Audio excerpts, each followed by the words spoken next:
Every farmer in Hale County thought Travis Holcomb was losing his mind. He sold his massive $1 million fleet and traded it for smaller green tractors. They laughed at the co-op, calling it career suicide. But when a brutal triple-digit heat wave hit Texas, the big iron started failing, and Travis's risky gamble revealed a multi-thousand-dollar secret. In the flat, endless stretch of Hale County, Texas, size isn't just a preference. It's a confession of who you are.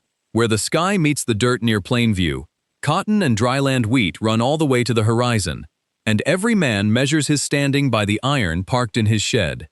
Out here, you don't just farm the land, you conquer it. And for 3 generations, the Holcomb family had conquered their 4,600 acres with sheer, unyielding horsepower. Travis Holcomb's grandfather had broken this hard Texas clay back in 1961 with nothing more than an old farmall and a 2-bottom plow. His father had modernized the place in the 80s, sinking pipe for center pivots and pulling bigger implements through the dust. But when Travis took the helm in 2004, he scaled the family legacy into something colossal. By the spring of 2023, his equipment yard held 5 massive red Massey Ferguson tractors, a roaring, intimidating fleet representing $1.6 million in iron. Anchoring that line of red steel was Travis's crown jewel, a massive 9R class equivalent Massey Ferguson pushing 540 horsepower. It was the biggest tractor in Hale County. When Travis fired up that 500-plus horsepower engine, the ground beneath his boots vibrated with a deep, mechanical growl.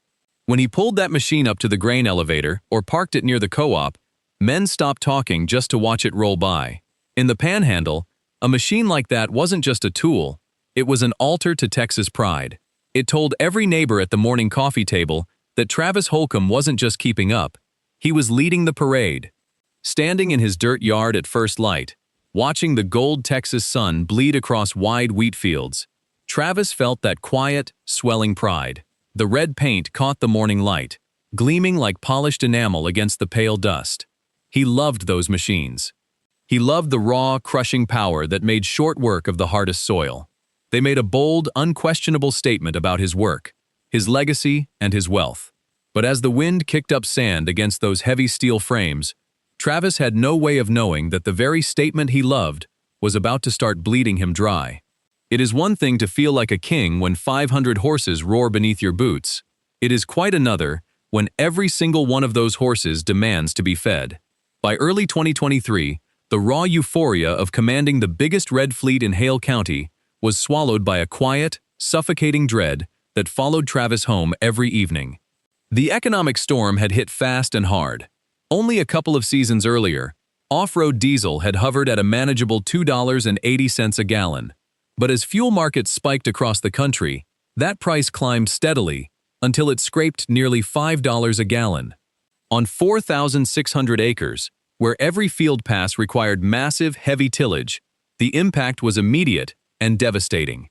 In 2021, Travis's fuel ledger had tallied $87,000, a heavy expense, but one his yields could comfortably bear.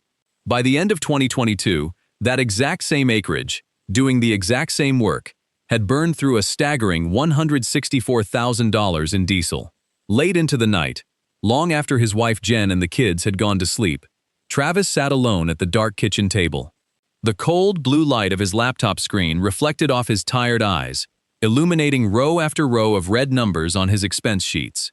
His massive flagship Massey Ferguson consumed 14 to 18 gallons of fuel per hour when working hard ground. At nearly $5 a gallon, his operating cost was spiraling up toward $196 an acre. The math was brutal. One bad weather cycle, one unexpected late-season hailstorm, or a sudden drop in cotton prices would wipe out his thin profit margins entirely and put his family's land at risk. He was bleeding cash simply to keep his heavy iron moving. Out in the quiet equipment yard, those massive tractors sat in the dark, grand, powerful, and utterly indifferent to the bank account they were slowly draining dry. Travis leaned back in his chair, rubbing his temples. The pride of driving the biggest fleet in the county was turning into a golden cage, and for the first time in his life, Travis realized that sheer horsepower might just break him before the weather ever did. The change did not begin with a bold declaration at the co-op. It began in the quiet isolation of Travis's farm office, surrounded by stack after stack of technical spec sheets and yellow legal pads. For weeks, Travis dug into engine torque curves, transmission efficiency charts, and fuel burn algorithms. He was not looking to surrender his scale, he was looking for a way to survive it. But every piece of engineering data he reviewed kept driving him toward a conclusion that made his chest feel tight. For decades, the standard playbook in Hale County was simple. If an implement pulls hard, you buy a bigger tractor with a heavier frame and a larger power shift transmission. But modern engine technology had quietly rewritten those rules. The newer, mid-sized John Deere tractors, equipped with auto-power continuously variable transmissions, did not rely on brute, raw displacement. Instead, the CVT system allowed the engine to run at its sweet spot, decoupling engine speed from ground speed to continuously manage torque with surgical precision. Sitting under the dim glow of his desk lamp, Travis scribbled out the math. His massive 370 horsepower Massey Ferguson, with its heavy power shift drivetrain, burned upwards of 13 gallons an hour, pulling a standard heavy disc. A modern 250 horsepower John Deere 8R, equipped with a CVT, could pull that exact same implement at the same field speed while burning 3 to 5 fewer gallons every single hour. Over 1,000 hours of grueling seasonal work. That single green tractor would save over 4,000 gallons of diesel. Multiply that across an entire fleet, and the numbers became impossible to ignore. Yet, as logical as the math appeared on paper, an uncomfortable knot formed in his stomach. Trading his prized high-horsepower red fleet for smaller green tractors felt wrong on a visceral level. In Texas, green was respected, but dropping down in frame size and horsepower looked like a step backward to everyone watching. He tapped his pen against the legal pad, staring at the side-by-side fuel cost projections. He was torn between the deep-seated pride of driving the biggest red iron in the county and the cold, unyielding reality of his financial balance sheet. Optimization made perfect sense, but breaking away from the red tradition he had built was going to carry a heavy social cost. The dusty air of late February carried a bite as Pete Sandoval, a sales representative from the Plainview John Deere dealership, walked slow circles around Travis's heavy red fleet. Pete ran his hand along the massive rear tire of the 540 horsepower Massey Ferguson, feeling the deep tread blocks. He looked over at Travis, who stood with his arms crossed, watching intently. Pete didn't mince words. He told Travis straight out that he was burning thousands of dollars in fuel just to move heavy steel frames across the dirt. Weight and power he simply didn't need. Pete pulled a clipboard from his truck cab and laid out a complete proposal right on the hood. The plan was aggressive and radical. Trade all 5 massive Massey Ferguson tractors for just 4 agile, high-efficiency John Deere units equipped with advanced CVT transmissions. Instead of running nearly 1,800 total horsepower across the yard, Travis would run just 1,130 horsepower. 2 John Deere 8R units for heavy tillage, a versatile 7R for planting and spraying, and a compact 6R for utility and grain cart duty. The financial breakdown was stark. The trade-in credit for the giant red machines would cover the vast majority of the new green fleet's cost, leaving a net outlay of $250,000, but the fuel savings were projected at $57,000 every single year. The payback period on the switch was just over 4 seasons. After that, every dollar saved went straight to Travis's bottom line. The engineering logic was bulletproof, but the optics were terrifying. Going from 5 giant red tractors to 4 smaller green ones looked like a retreat to a county built on visible muscle.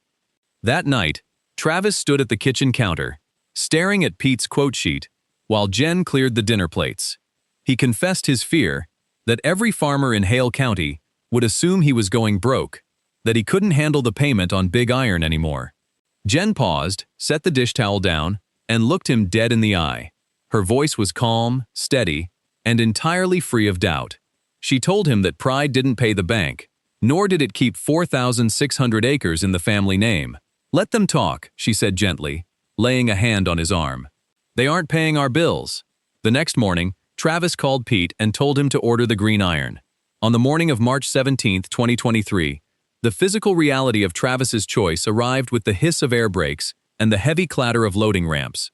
2 transport trucks backed into the dirt yard, their long trailers empty and waiting. One by one, The 5 massive red Massey Ferguson tractors were driven up onto the flatbeds and chained down. When the 540-horsepower flagship was winched into place, its massive red hood towered over the rig's cab. Travis stood near the shop door, his boots kicked up in the dirt, watching his identity as the biggest operator in Hale County drive down the gravel road in a cloud of dust. A strange, hollow ache settled in his chest. 2 hours later, a second set of transports pulled through the gate. Unloaded into the center of the yard were 4 green John Deere tractors. They were clean, bright, and unmistakably compact. Their green enamel gleaming in the sharp panhandle sun looked sharp, but compared to the heavy red monsters that had sat in those exact tire tracks for years, these new machines looked small. They were narrower, possessed cleaner lines, and when Travis turned the key on the primary 8R280, the engine did not roar with the thunderous, heavy vibration of his old flagship. It settled into a smooth, disciplined, almost quiet purr. Travis walked slow, deliberate circles around the new green fleet. His whole life, farming success in Texas had been measured by sheer scale, by iron so large it intimidated the soil into submission. These John Deere tractors looked modern and efficient, but standing in the vast expanse of his empty equipment yard, the space felt unnaturally open. The 4 green machines occupied less than half the footprint his old red fleet had dominated. A cold spike of doubt shot through his stomach. He had risked his reputation, his relationships at the co-op, and $250,000 of net capital on fluid dynamics, torque management charts, and CVT efficiency ratios. Looking at the smaller green frames sitting where the red giants used to reign, Travis felt an overwhelming wave of vulnerability. There was no turning back now.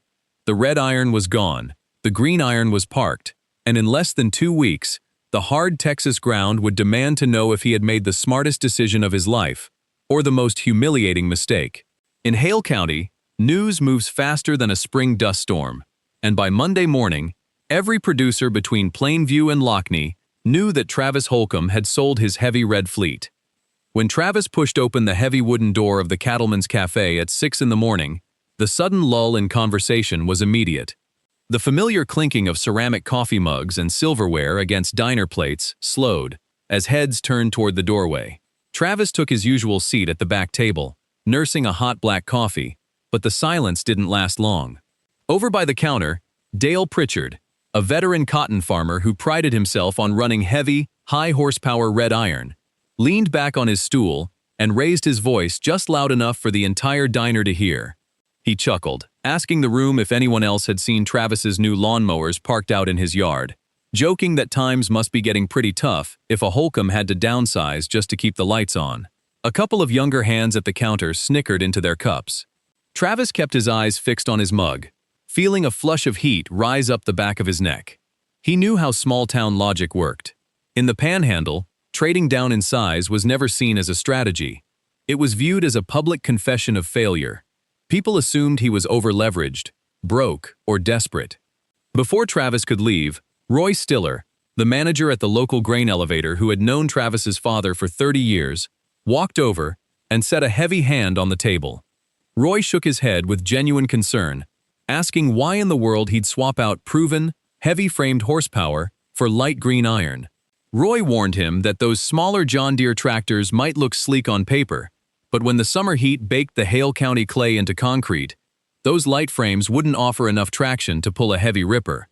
He cautioned Travis that Texas soil ate underpowered machines for breakfast. Travis took a slow sip of his coffee, met Roy's eyes, and simply replied that time would tell. But as he walked out into the cold morning air, the sting of their laughter hung heavy in his chest. The sharpest sting, however, didn't come from the regulars at the diner. It came from Brock Ashford. Brock farmed 5,200 acres directly adjacent to Travis's land, running an operation built on maximum scale and uninhibited spending. His equipment yard was a cathedral to massive red iron, brand new high-horsepower Massey Ferguson tractors, a custom dual-auger grain cart fleet, and a pristine chrome-trimmed service truck.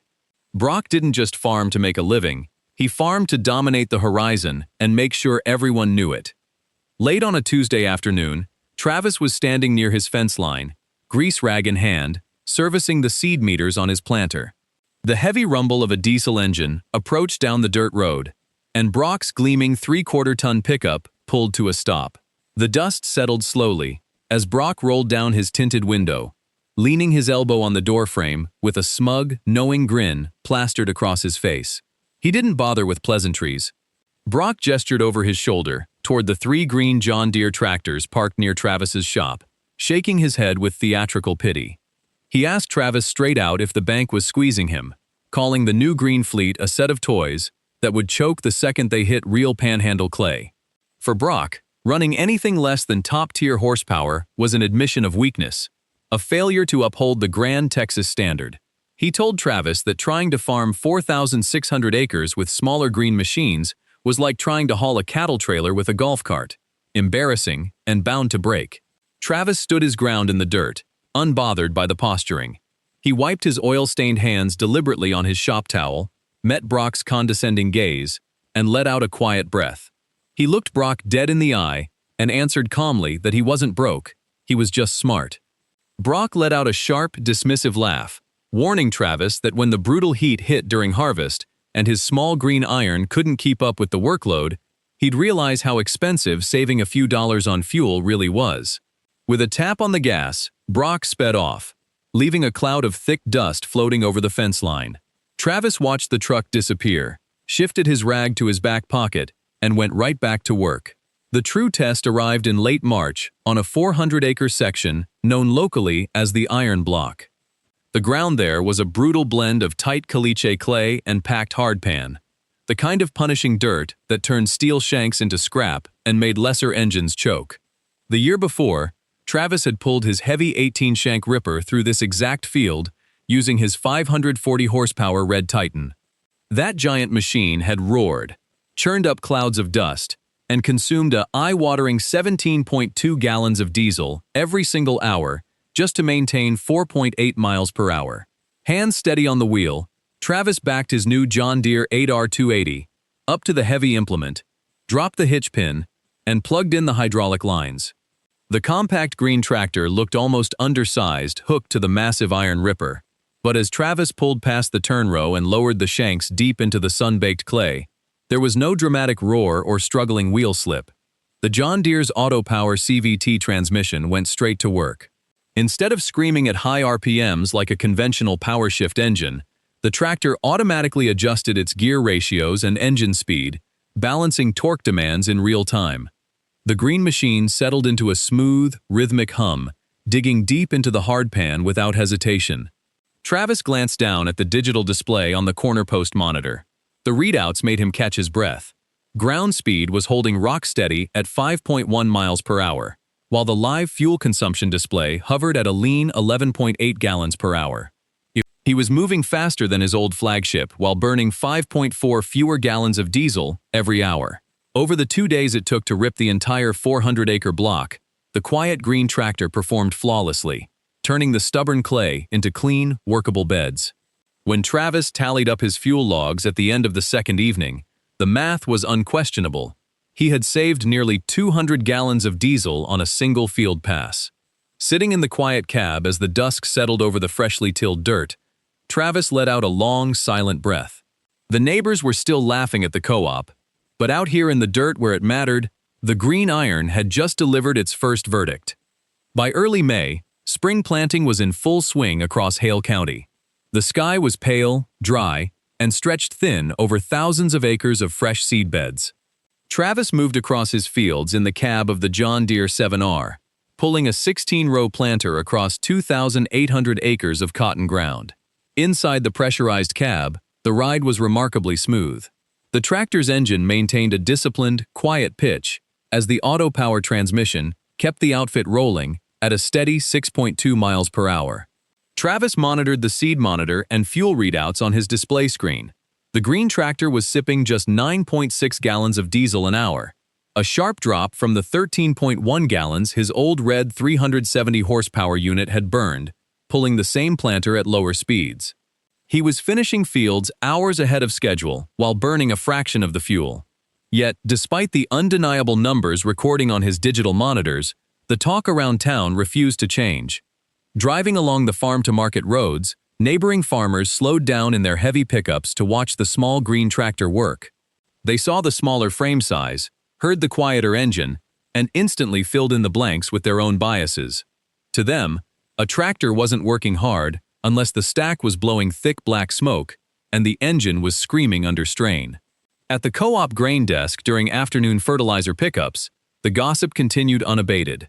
Dale Pritchard and a few others traded quiet jokes while filling out their chemical slips, openly speculating that Travis was working those light green tractors near their breaking point just to keep his planting schedule. Someone even laid down a $50 wager that at least one of Travis's new John Deeres would throw a transmission code or blow a hydraulic pump before the first heat wave of summer arrived. Sitting in the cab late into the evening, watching the GPS guidance line map out another flawlessly planted row, Travis felt a quiet wave of frustration. He had real data, precise telemetry, and a bank account that was finally recovering from the diesel bleed of previous years. But he realized then that people rarely wanted facts. They wanted their long-held opinions confirmed. He kept his mouth shut, turned down his cab lights, and let the green machine hum softly into the gathering Texas night. June arrived like a blast furnace across the panhandle, and by July, the Texas sky had turned to a bleached, merciless white. Day after day, the mercury surged past 105 degrees, baking the flat expanse of Hale County until waves of distorted heat shimmered violently off the sun-baked soil. The topsoil cracked open, the dust turned to fine powder, and every piece of heavy machinery, forced to operate in the county, was pushed to its absolute thermal limit. Under conditions this severe, heat becomes a ruthless detector of design flaws. Across neighboring farms, giant, high-demand tractors, built around heavy, old-style power blocks that required massive air volumes, began to suffer. Transmissions overheated, hydraulic fluid thinned out to water consistency, and cooling fans screamed continuously as engines fought to avoid meltdown. In competitor cabs across the county, yellow and red warning lights began flashing on instrument panels like alarm beacons. In the middle of this oppressive furnace, Travis's fleet of compact green John Deeres operated without a single hitch. Engineered with high-efficiency cooling packages, variable-speed fan drives, and smart airflow management, the green tractors pulled their sprayers and tillage tools through the blazing heat, while operating temperature gauges remained firmly in the green zone. The CVT systems effortlessly adjusted power draw, ensuring engine workloads never spiked into dangerous thermal ranges. The strain elsewhere was catastrophic. Early in July, Dale Pritchard's giant, 500-plus horsepower red tractor suffered a devastating mechanical failure while working heavy soil. Struggling under the extreme heat, its heavy power shift transmission overheated, burning out clutch packs and throwing a fatal error code. The dealership informed a furious Dale that a complete transmission rebuild was required, with replacement parts backordered for 6 weeks. Dale was forced to scramble for a rental tractor at a punishing $2,400 a week just to keep his field operations moving. Driving past Dale's farm late one afternoon, Travis saw the giant red flagship parked under a shed, dead and dripping fluid, while a rented replacement sat idling beside it. The very machines that had earned high praise at the Cattleman's Cafe were beginning to buckle under the Texas sun. Travis checked his green tractor's coolant display, saw it holding steady at normal operating temp, and pushed quietly forward into the heat. As July bled into August, the heat refused to break, and the true cost of operating oversized iron began to register across the county. The issue wasn't just the staggering price of diesel. It was the hidden, crippling expense of maintaining complex, high-horsepower machinery when extreme conditions forced a breakdown. The turning point came for Brock Ashford during the second week of August. His crown jewel, the giant, 540-horsepower red Massey Ferguson flagship, suffered a sudden cooling fan motor failure while pulling a heavy grain cart. The engine temperature spiked to dangerous levels in seconds, forcing Brock to shut the machine down in the middle of a dusty field. Standing beside his idle red Titan in the suffocating heat, grease smudged across his forehead, Brock slammed his hat against his tire in pure rage. When he called his dealership, the news was grim. The replacement drive assembly was backordered out of a regional warehouse, carrying a 3-week delay. With harvest rapidly approaching, Brock couldn't afford to sit idle. He was forced to contract an emergency rental unit, a smaller, older backup machine, for a steep $16,800 for the month. To make matters worse, the underpowered rental couldn't haul his fully loaded grain carts without straining, cutting his field efficiency in half and throwing his entire schedule into chaos. Late that evening, as Travis was finishing up routine filter checks in his cool, quiet shop, his cell phone rang. He glanced at the caller ID in surprise. It was Brock. The tone on the line was noticeably stripped of its usual arrogance, replaced by a weary, heavy tension. Brock cleared his throat and asked awkwardly how Travis's green John Deere tractors were holding up under the brutal triple-digit heat wave. Travis set his wrench on the workbench, leaned back against the tire of his 8R280, and kept his answer short, honest, and entirely devoid of smugness. "No problems," Travis said simply. "They're running cool and staying on schedule." A long, heavy silence stretched over the line. Brock let out a quiet, defeated breath, mumbled a brief thanks, and hung up. Sitting alone in his shop, Travis realized that the heavy iron everyone had bragged about was quickly becoming an expensive liability, while his compact green fleet was proving that reliability mattered far more than raw muscle. On August 28, 2023, the final crucible arrived. The cotton was open, dryland wheat was ready for the bin, and the temperature soared to a blistering 108 degrees. Harvest in the Panhandle is an unforgiving sprint where equipment runs 16 hours a day, dust coats every seal, and a single breakdown can cost tens of thousands in degraded crop quality. Travis's 4 green John Deere tractors went to work at dawn and ran well past midnight. His primary 8R280 pulled the heavy grain cart, cycling seamlessly between the combine and the waiting haul trucks. Under the glare of bright green LED work lights, the tractors cut through clouds of swirling night dust, their CVT engines maintaining a quiet, steady rhythm despite the punishing heat and constant load. Across Hale County, other operations were falling apart. The brutal schedule and intense heat took a heavy toll on overloaded equipment. Tow trucks and mobile service vans crisscrossed the highways, responding to hydraulic failures, blown lines, and fried electronics. Brock Ashford lost 6 critical harvest days waiting on secondary parts for his underpowered rental setup, while Dale Pritchard sat stranded at the field edge when his rebuilt transmission threw another code. Meanwhile, Travis's operation moved like clockwork. Total unscheduled downtime, 0 hours. His green machines started at 6 in the morning and ran until 10 at night without a single fluid leak, temperature spike, or fault warning. On the 5th day of harvest, Roy Stiller, the manager at the grain elevator, called Travis as another fully loaded truck pulled onto the scales. Roy's voice carried a mix of awe and quiet disbelief. He admitted that every major producer in the county had suffered at least one breakdown during the rush, except Travis. He asked what kind of secret maintenance schedule Travis was running on those green units. Travis leaned back in his cab seat, listening to the smooth hum of his engine as the grain cart unloaded, and offered a soft chuckle. He told Roy there was no secret, just smart machinery doing the job it was built to do, without wasting energy or burning up under its own weight. As the truck pulled off the scale, Travis signaled his combine driver to keep moving. The harvest was in full swing, and the green iron was executing flawlessly. When the dust finally settled on September 22nd, the 4,600 acres were fully harvested, the bins were filled, and every single green tractor sat parked in the shop, intact, undamaged, and ready for winter. As October arrived, bringing cooler autumn breezes across Hale County, Travis sat down at his office desk to complete his final financial accounting for the season. The numbers staring back at him from the spreadsheet were nothing short of astonishing. Across the entire 2023 farming season, his total fuel expenditures had dropped from the staggering $164,000 he had spent running Big Red Iron in 2022 to just $89,000. Over the course of a single year, the 4 compact John Deere tractors had saved him $75,000 in diesel fuel alone. Combined with a $12,000 reduction in routine maintenance expenses, brought on by servicing 4 reliable machines instead of 5 high-maintenance giants, and $0 spent on emergency equipment rentals or shop repairs, his total operating cost plummeted. Travis had slashed his per-acre operational costs from $189 down to just $142.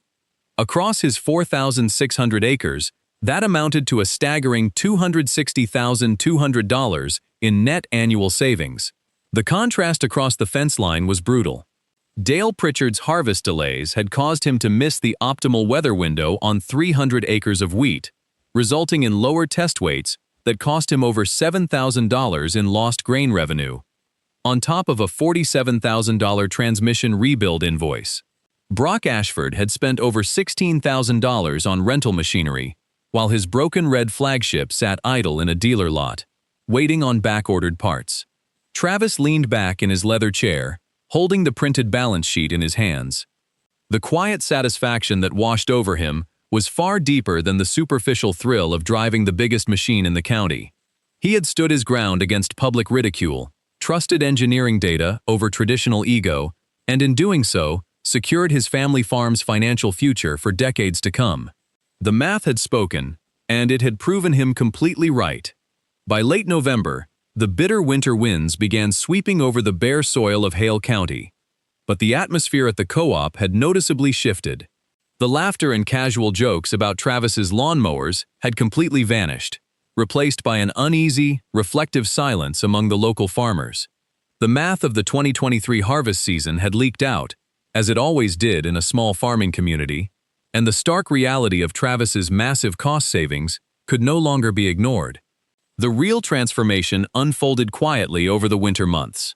Phone calls to the local John Deere dealership surged as area producers began asking discreet questions about fuel consumption, torque curves, and the reliability of the 7R and 8R series with auto-power transmissions. The same men who had mocked Travis's decision were now quietly staring down six-figure fuel and repair bills from their own heavy, high-horsepower fleets. The ultimate admission of defeat came on a crisp Tuesday morning in mid-January. A heavy transport flatbed pulled into Brock Ashford's yard, carrying a brand-new green John Deere tractor, a lean, efficient unit built for smart power rather than raw size. Behind the shop, Brock's giant, 600-horsepower red Massey Ferguson sat waiting, trade-in tags attached, ready to be hauled off the property forever. Pride had finally surrendered to financial necessity. Brock couldn't afford to let his ego dictate his equipment strategy any longer. A few days later, Travis pulled his pickup into the co-op lot to pick up a load of spring herbicide. Brock was standing near the diesel pumps, adjusting the fuel nozzle on his new green tractor. As Travis stepped out of his truck, Brock turned, looked at the quiet green machine beside him, and then met Travis's eyes. There were no elaborate speeches or awkward apologies. Brock simply gave a slow, respectful nod, a silent acknowledgement from one veteran producer to another. "You were right, Travis," Brock said softly, his voice rough against the cold winter air. "I sat down and looked at my books last month. I can't afford to keep running big iron just to look impressive. The numbers don't lie." Travis nodded back, keeping his response grounded and respectful. "It's about staying in business, Brock. That's all it's ever been about." As Brock drove off in his new green machine, Travis watched the dust settle on the gravel driveway. The mindset in Hale County was finally changing, not through endless debate, but through the undeniable truth of hard results. By the spring of 2026, the landscape across the Texas Panhandle looked noticeably different. Driven by rising operating costs and the undeniable success of Travis's operation, farmers throughout Hale County had systematically restructured their operations. Demand for compact, high-efficiency machinery had grown so rapidly that the local John Deere dealership expanded, opening a brand-new regional service and telematics center right outside Plainview to support the growing fleet of green iron in the valley. On Travis's 4,600 acres, the 4 John Deere tractors were crossing thousands of working hours without a single major mechanical failure. They had proven, season after season, that true strength isn't measured by how much dirt a machine can displace in a noisy burst of raw horsepower. It's measured by how efficiently it delivers results, day in and day out. Standing at the edge of his turn row as the setting sun cast long, golden light across his freshly worked fields, Travis watched his 8R280 glide effortlessly down the row. The engine hummed with a quiet, refined power, leaving behind perfectly formed beds while pulling a fraction of the fuel his old fleet had consumed. There was no smoke, no strain, and no wasted energy. Travis leaned against his pickup, taking in the peaceful scene. The journey had never been about downsizing out of defeat or surrendering ambition. It had always been about right-sizing with purpose. In a modern agricultural economy, where margins are razor-thin, hanging onto massive, expensive iron simply to satisfy local tradition was a path toward financial ruin. True pride wasn't found in driving the biggest tractor in the county. It was found in running a smart, profitable operation that would endure for generations to come. As the green tractor turned smoothly on the headland, its bright LED lights illuminating the dry Texas dirt, Travis smiled. He had backed his judgment against the crowd, trusted the numbers, and secured his farm's future on his own terms. If this story reminded you that efficiency always beats pride, hit the like button and subscribe for more deep-dive documentary stories on modern farming and heavy machinery. Drop a comment below.